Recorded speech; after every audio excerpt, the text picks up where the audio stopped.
Good evening, ladies and gentlemen.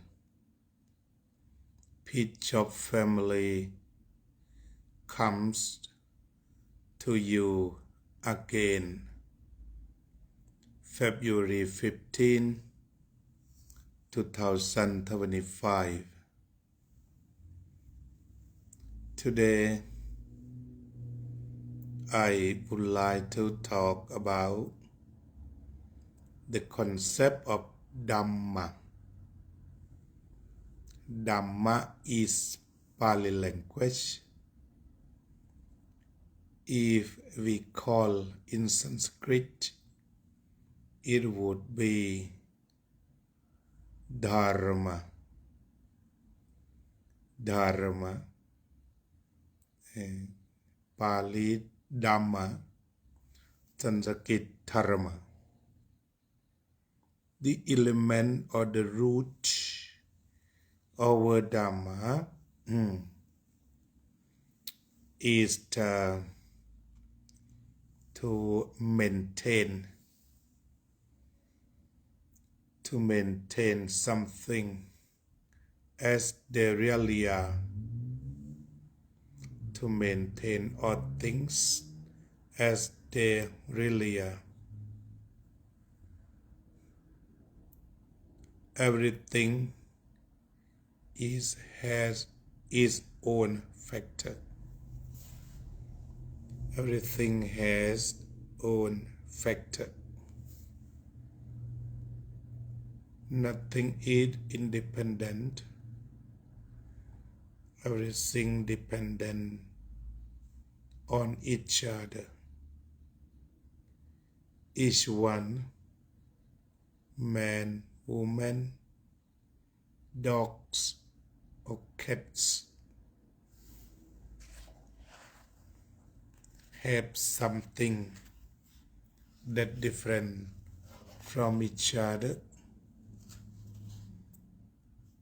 because it consists of each factor, each condition. พระครูสมุวิศวัตวรกิจโจ Welcome.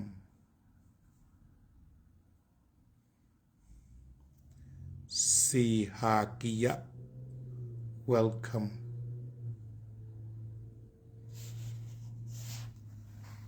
So, as we have known very well,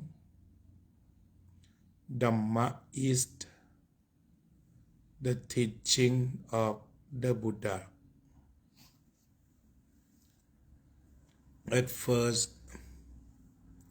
when the Buddha taught disciples,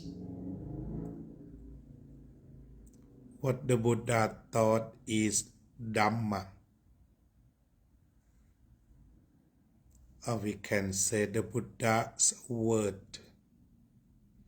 The Buddha's word, or we call Puttavajana. The Buddha's word is Dhamma. The Buddha's thought is Dhamma. The Buddha's word is Dhamma. And so many wise teacher or so many wise master interpret the concept of Dhamma as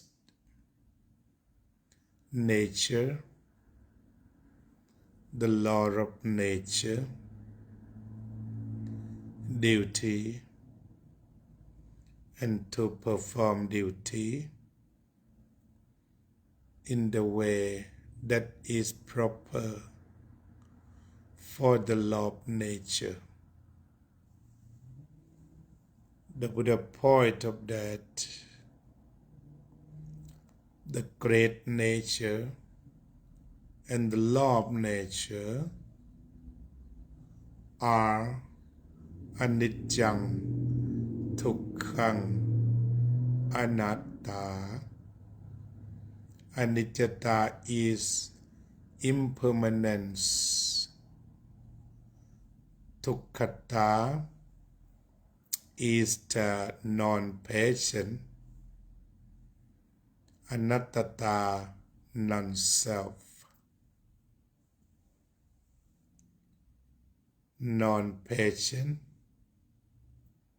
and non-self come from the starting of changing. Changing bring the new thing. Every minute, every second, things in the world are changing. Look at our body and mind. It's also changed from moment to moment. So the Buddha talk about anicca, dukkha, and anatta.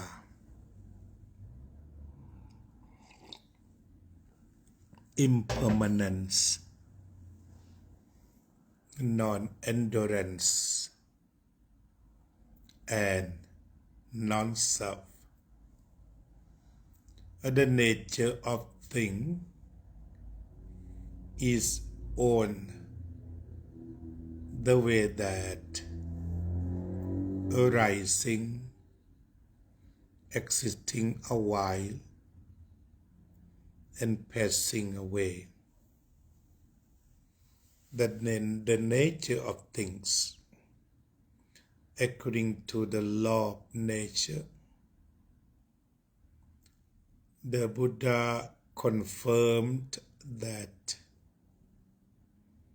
no matter the Buddha arise or the Buddha does not arise, the Dhamma exists already. The Buddha is only the one who come to seek the Dhamma, and he realized the Dhamma, discover the Dhamma, and tell the Dhamma, teach the Dhamma. So Dhamma exists. Dhamma always exists in the world. Depends upon the definition. We can interpret Dhamma is on things. No, except it on thing. By the way that anything arises because of cooperation of many elements or factors is called Dhamma. If we come to our life, life also Dhamma. Welcome คุณนารีแซนไลน์ Welcome คุณเคนต์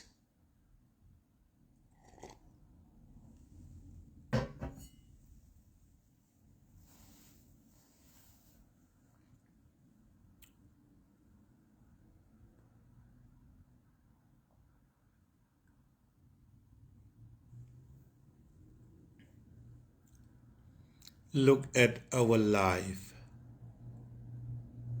Life is nature. and we can find the law of nature at breathing in is the law of nature. Breathing out is the law of nature. So breathing in, breathing out support living or exiting of life.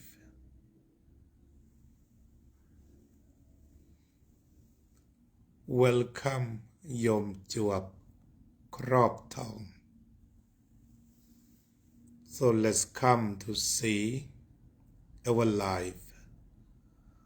Life is not identity.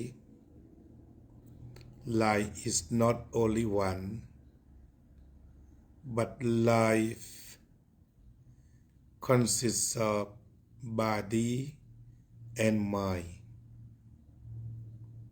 Body plus mind is equal to life. All life consists of body and mind. It is on the theory of dependent origination or dependent cooperation. Or Venerable Thich Nhat Hanh called interbeing.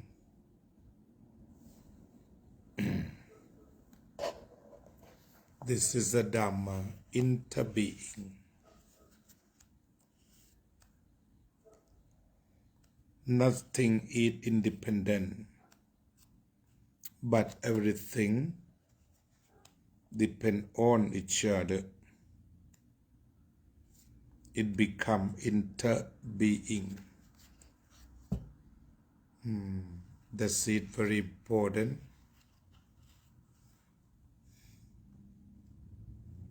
Body and mind is interbeing.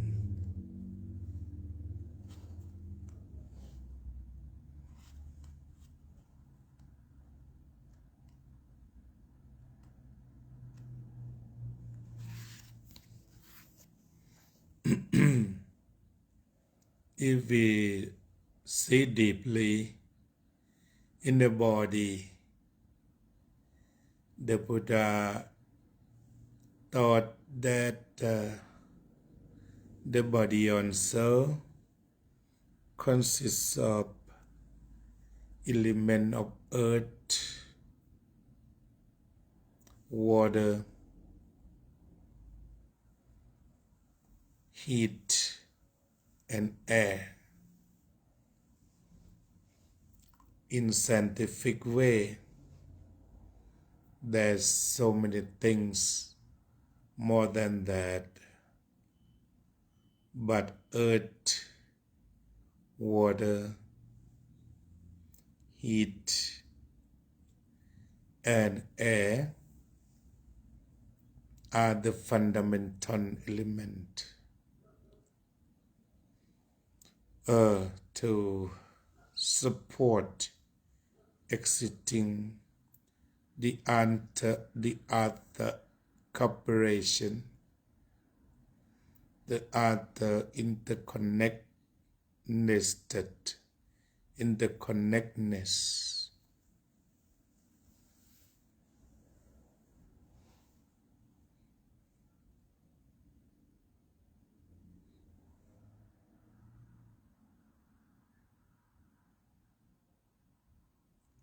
This is the way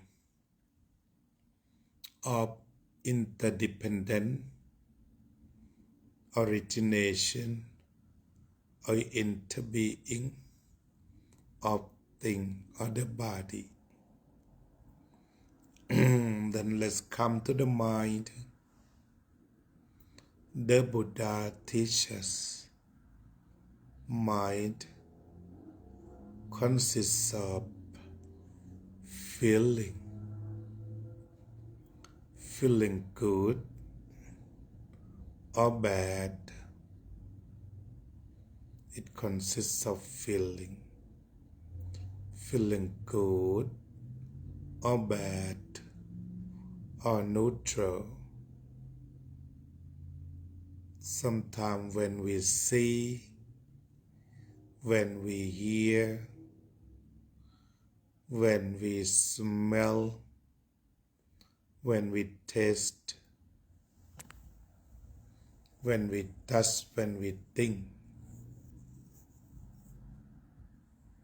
interconnectedness, okay, interconnectedness,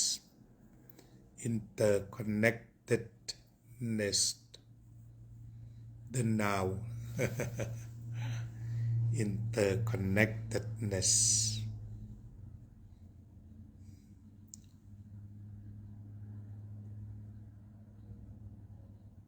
It work feeling good, bad, satisfied or dissatisfied, or neutral or know nothing, to go to satisfy or go to not satisfy. It interconnects. Then from the feeling bring to memorization, memory, the memory. The mind can memorize thought, speech, and action done in the past. It can remember the word of speech, the statement of writing, or based upon Buddhist approach, mind can memorize what we have seen,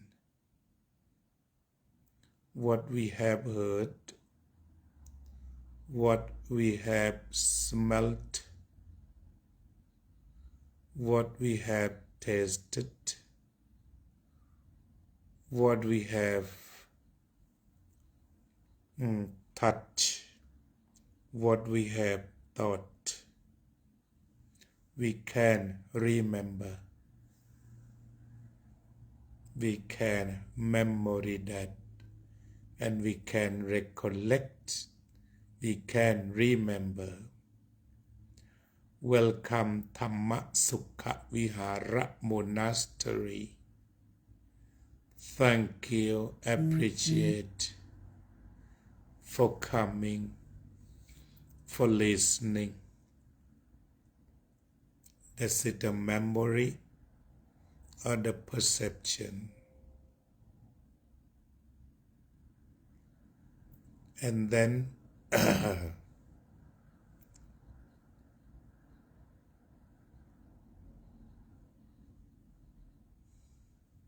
volition, the volition or creation, imagination or thinking,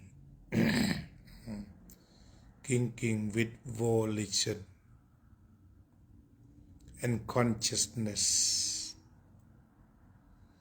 This is the spiritual part or the parts of mind that modify to feeling, memory, and imagination, consciousness. So both body and mind, it interconnectedness. are interconnectedness.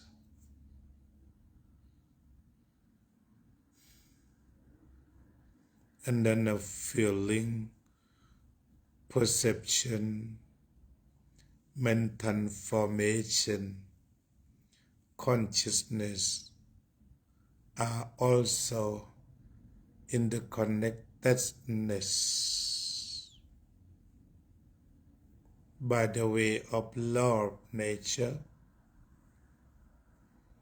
So, this is what the Buddha taught about the nature, the law of nature, and the duty. Mind has its own duty. The main work of mind is to know the object by eyes, ears, nose, tongue, tangible body, and thinking. It's the true object. That's a duty. The duty of mind to work through the gate of eyes, gate of ears, gates of nose, gates of tongue, gates of tangible body, and a gate of thinking. So, that's it, the duty. Every sense organs are working properly along with the natural duty. So, after body work well, properly, along with the law of nature, and then mind works well in the proper place along with the law of nature, we can survive. As long as body and mind work well, we can survive.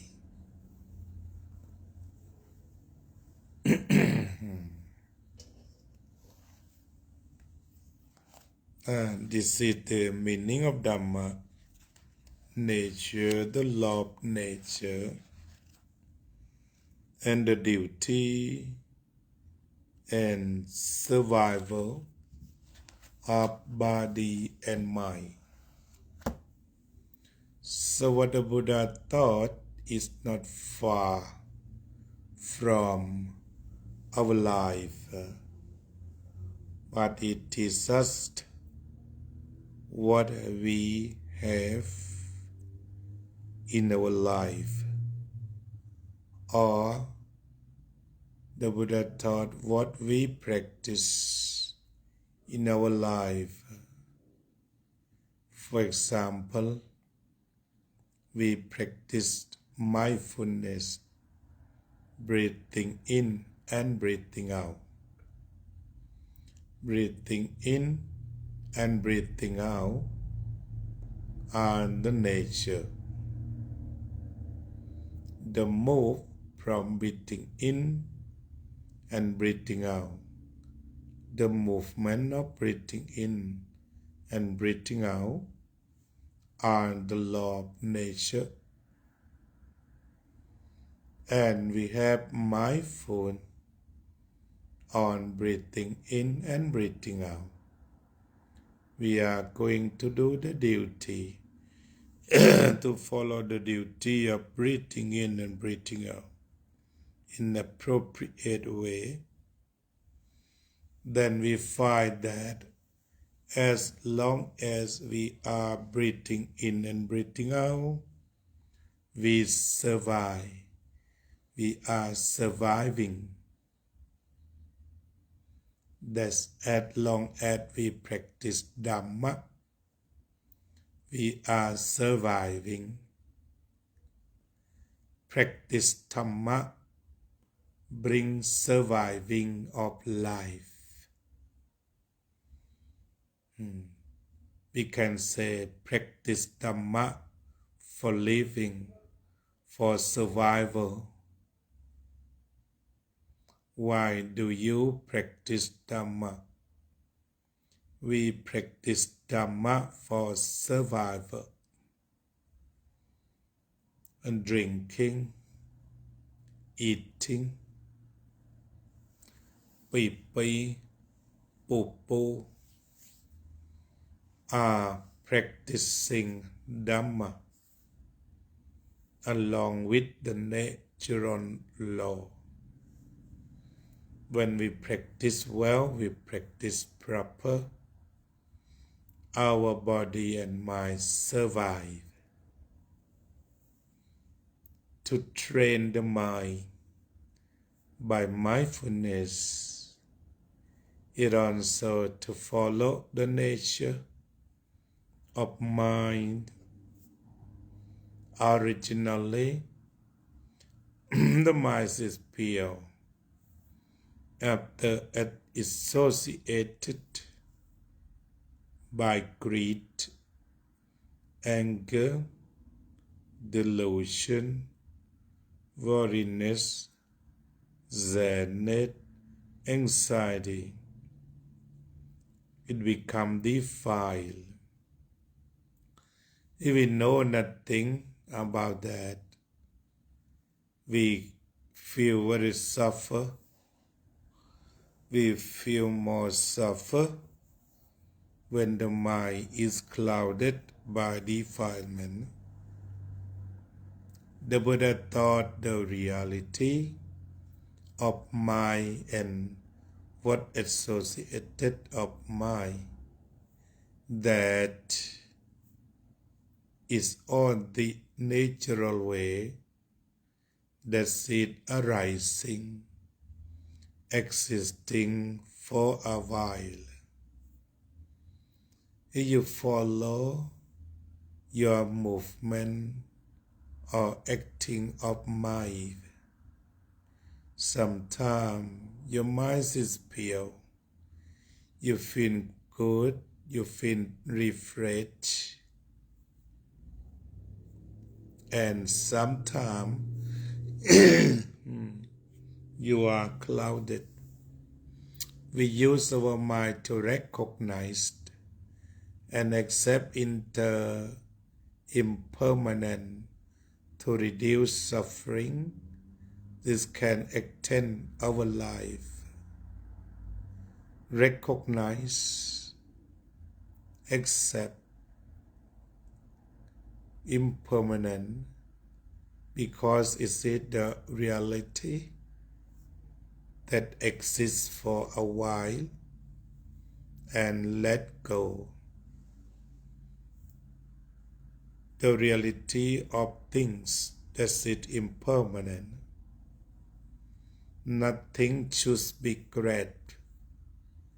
We grant anything as I, my, yours. It is a cause of suffering, so necessary to let go. It's just delusion, it's just illusion that existing then going. So it just recognize it as it really is. It just recognize temporary phenomena and movement. So changing its movement, we should accept and let go. We can accept, but we cannot grasp or hold or cling at our at mind necessary to let go. Then as long as we hold that me and mine, the feeling of me and mine make the ego arise, then is the cause of suffering. So suffering should be realized. The Buddha said that suffering should be recognized, realized, accept. It is that it is. Then we should know, because the Buddha said about the noble truth, absolute truth. What is absolute truth? Absolute truth that we feel is the real feeling of suffering. If the suffering in thinking is not a real suffering, but the real suffering comes from real attachment, this is the real. Suffering is not imagination, it's not the real. Like you imagine to separate what you like, what you want, but now you are not separating. It's not real, but suffering should be real only. It's not that corruption. You study and see that the real suffering. This is called insight meditation. And you should did not understand when you experience suffering. You must say, "Oh my darling suffering, you are my distinguished guest. You always come to me. Okay, sit down, drink lemonade, a glass of lemonade. After you finish, let go."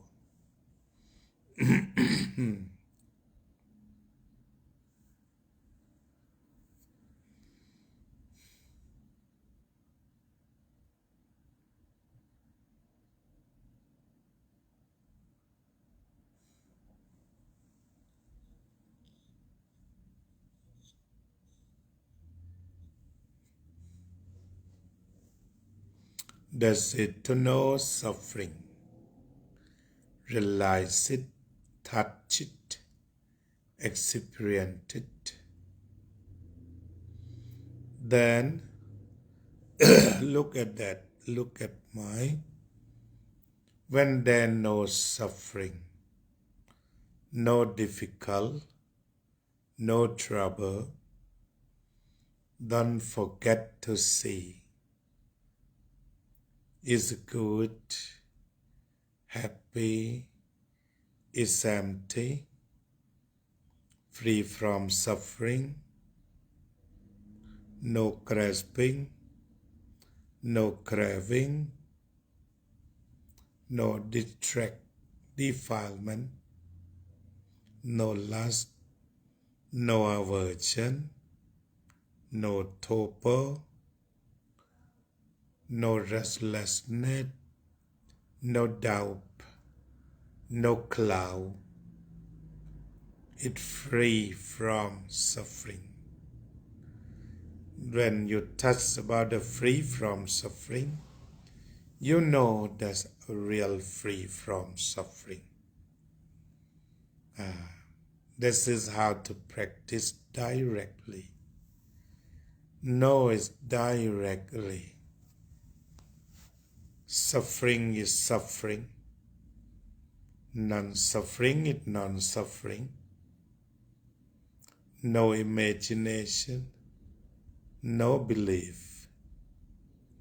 For example, when it is said life is suffering, that's it, the common sense. But at the moment, you must answer yourself, do you feel suffer really? Do you really feel suffer? You say, no, I have no suffer. Yes. At that moment, non-suffering exists. It is just phenomena. Suffering is temporary phenomena. It is not necessary.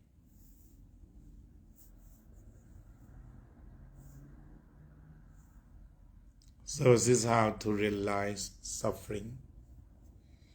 Recognize it. Accept it as really is. Investigation. It arises for harming or for helping. It harming, let go. Helping, okay. And after that, it also let go equally. Something arises in the mind, sometimes is harmful, sometimes is helpful. Okay, it's helpful, take it to consider and let go. Harmful, let's see and let go.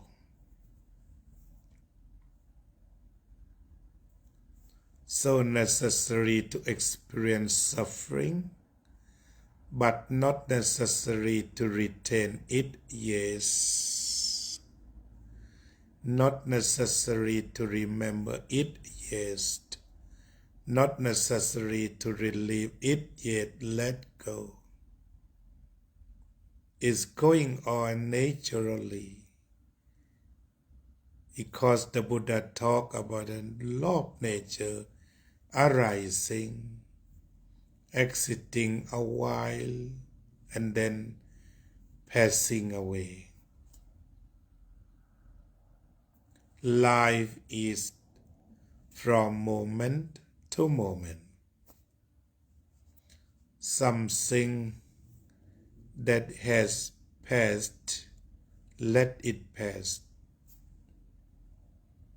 Something that will never come, and then don't worry about that. It's not real. But the reality is in front of you, here and now. What you feel. If you say right now, you feel no suffering, that's it. No suffering is no suffering. That's fine. That's real. Not necessary to retain it. Let go. If you take the lesson of the past suffering, you can make it like a book. Try to evaluate how long did each case of suffering from young, from youth, from middle age to exist and go. What kinds of cause of suffering that live long and live short? Study. That's it, the reality. No more result.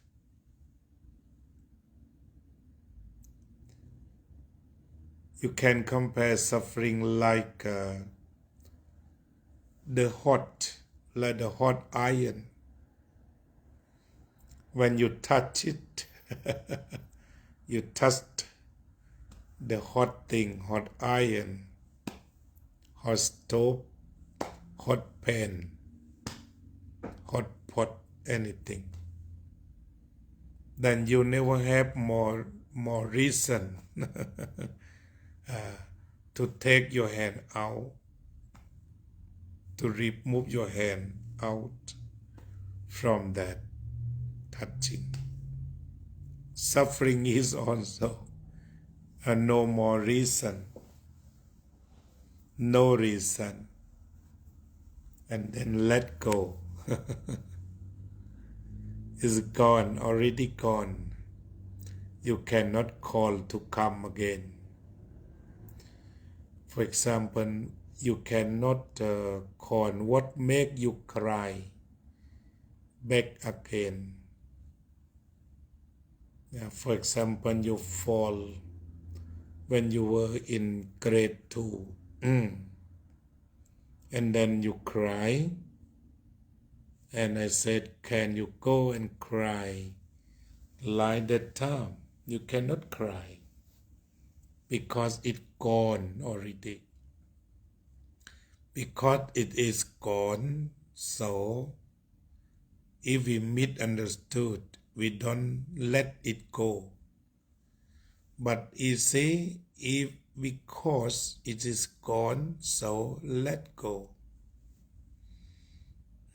For example, when your pet dog or cat's gonna die, let's die, because some parts or some factor in the bodily organ doesn't work well or malfunction, ready to die. And after it die already, you say, oh, don't die. So good time to let go. When it dead, it die, or let it die. Because it already interconnectedness of factor to die. And it's alive because you have interconnectedness for living. It's a different factor for living, for death. That's the natural way. And I set the theme, Dhamma is nature. Dhamma is the law of nature. Dhamma is duty inappropriate for survival, and survival because of good duty of all things. And on of those were taught by the Buddha.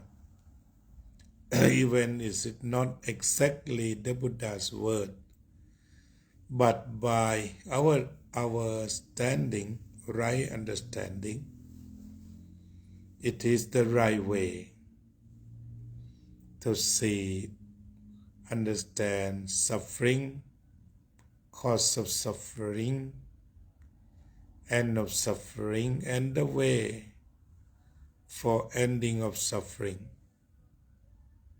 is based upon the causes effect, cause of arising and cause of ending. It is like a cosmic court that you can prepare think. In the nature, you can prepare, you can compare to the star, moon, sun,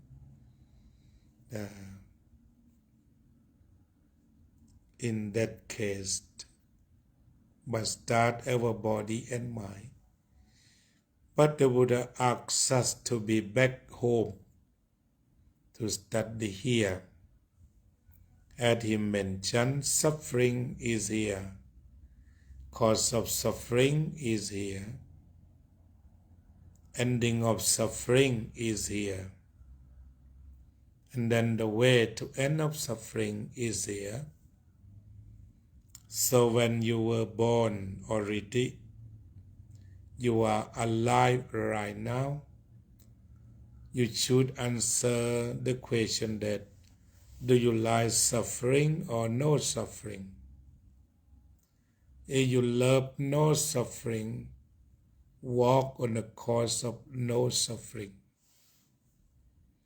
Thank you very much. I try speak slowly, thinking, mixing. It's like a combo English and combo Dhamma and combo big bowl today. Thank you very much. Let's practice meditation to see the nature, breathing in and out, the law of nature, and try to touch what you feel when breathing in and breathing out. Do you have suffering or no suffering? Feel comfortable? Feel eased? You know that. Okay. Knowing.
May all living beings and human beings and all beings be free from dangers, hostilities, aversion, harming, be free from suffering. May all living beings be safe, successful, peaceful, and happy. Thank you for watching our Peach Shop family.